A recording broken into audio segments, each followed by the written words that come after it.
What's going on, world of YouTube? It's A New Breed once again. I think I might stick with these kind of videos for a minute where I just come off the cuff and talk. I'll still do the informational videos, but I like doing these. Now, we're going to get into, and this is a conversation for both preppers and non-preppers alike. Just a heads up, there may be some explicit language in here somewhere, whatever. But I was speaking to somebody who tried to hit me to pretty much NFTs, Bitcoin, and all that other good stuff. And once again, still don't care. No offense, not my thing. So during the conversation, I sat back and asked, well, what have you done to prep from a physical standpoint? What are you currently doing to make sure that you can have you and your family safe? Food, water, shelter, etc. Well, the response was, I got a few preps here and there, but ultimately I've been making money by diversifying my financial portfolio, which is another way of saying I ain't done shit. So basically, certain individuals, and not all, but there are certain people who are in diversifying their financial portfolio, pinkies up, but they're not prepping. So this is what I'm going to get into. One, if you're not going to prep, don't prep. If you don't believe anything's going to happen, don't. I do, so therefore that's kind of my take on things. Number two, during the conversation, I asked, so what if something were to happen tomorrow? He said, I'm going to run out and go to a farm and take it over. I could get into the lengthy list of shit that was said wrong in that one statement. All right, so let's start back at number one. Number one, you ain't running up on nothing. You are at a tactical and strategic disadvantage. If you do not know the lay of the land and the person who lives there does, you are not taking anything. You will turn into pink mist, aka worm food. Now let's be honest here.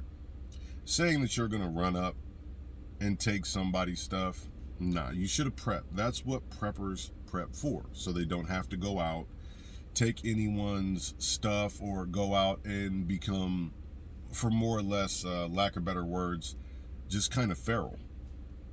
So that's one of the reasons why preppers prep. So if you have enough money to invest in certain non-tangible stocks, you have enough money to get a little bit of beans, some rice, some bouillon cubes, start stacking up and prepping.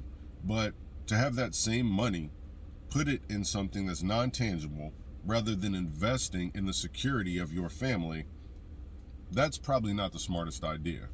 But let's go ahead and keep going on that. Number two, these people have prepped up and stocked up. Don't think you're the only one with a gun. Not gonna happen. So if you really believe that whatever you're carrying is bigger than what they've stocked in that house, you're probably wrong. Many people out there in the country, they know their land very well. If anything's out of place, they will pick it up. It's just something they do.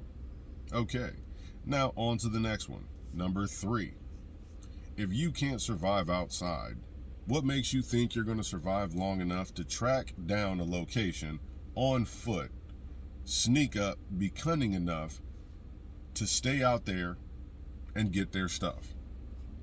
Even if you are, good luck. Like I said, a lot of those people in the country know the layout of the land. They keep an eye on certain things you may not. There are some people I know who have booby traps, and nothing even lethal. Just something to let them know somebody's been walking through. Maybe, trap cameras put up in a high place. If the electric is out, I know people who have something as subtle as a little bit of duct tape put on a tree with a fishing line running across it. You'd step over it, you wouldn't know, but they would. So let's get back into this. Now, there's a lot of people who believe that they're just going to be able to get out there and survive. No, you're not. If you have not properly prepared, your chances of survival are probably 1 in 100. I'm not saying you won't survive, because you possibly could. Stranger things have happened. But yeah, don't go out thinking you're going to take someone else's hard-earned stuff. Don't think it's going to be like the apocalyptic movies, because that may go ahead and happen with people who haven't prepped. There are people who have prepped, and there are people who are waiting for this exact moment and for someone to run up and try and take their stuff. Believe me, there are many people and preppers who I've talked to who are well equipped and waiting for someone to come on their land. Why? Because I don't know. Well, we won't get into that, but we'll just leave it at that. Now, next up, even if you find a way to make it to that land, you have no idea if those people are going to be hostile, what forces they have. And if they've prepped, most likely they're willing to die to protect it. So think that through very, very thoroughly before you think you're going to go take somebody else's stuff.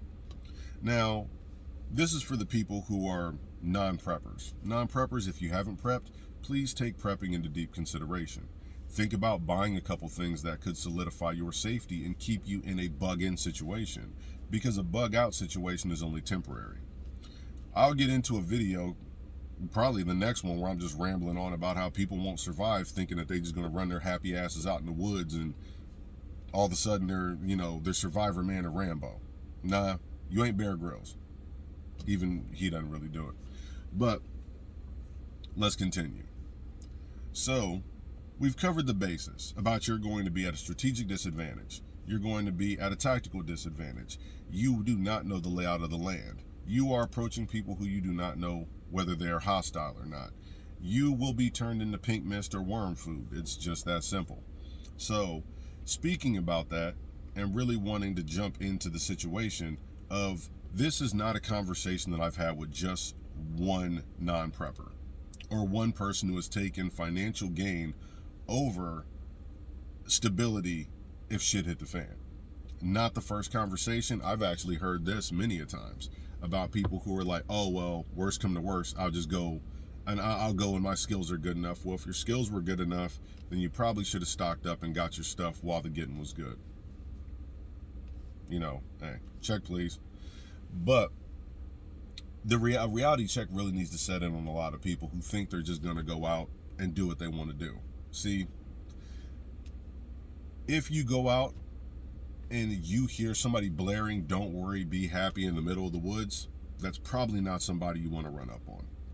If there are people out there, and people will go to lengths to make sure that you come to them.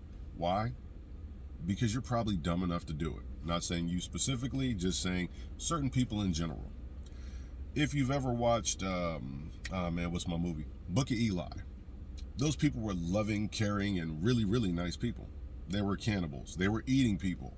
And nobody noticed that until, of course, Denzel noticed her hands were shaking, and that was because of the salt intake she had had. So they had to get up and go. They were cannibals, You don't know what you're going to run into. It's not going to be civil.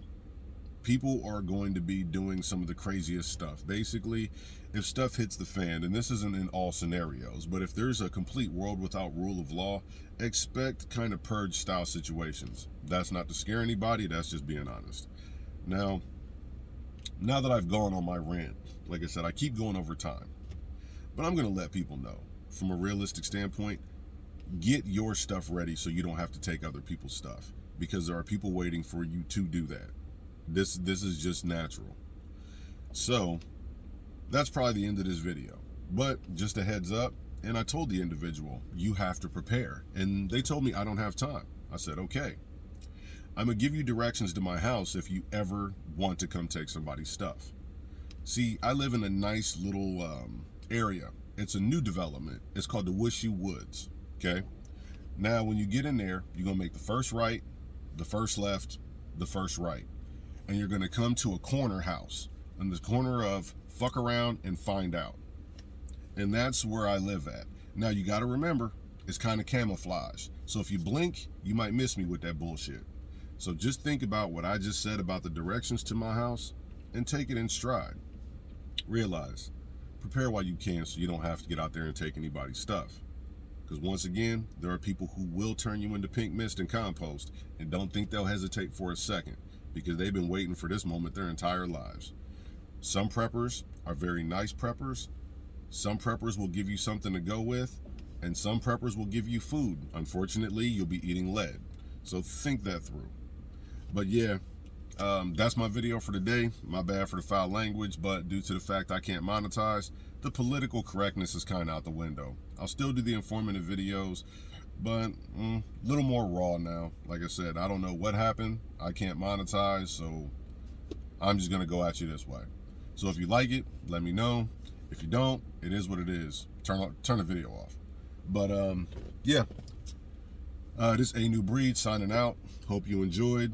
Like, share, subscribe. Don't like, don't share, subscribe, whatever. It doesn't matter. I'm just putting this out there so people who are ready and people who aren't ready can learn to get ready. So once again, you know my motto: if you're ready, if you stay ready, you ain't got to get ready. This A New Breed signing out, and I'm not editing these videos anymore. I'm just throwing them up raw. So whatever you get, you get.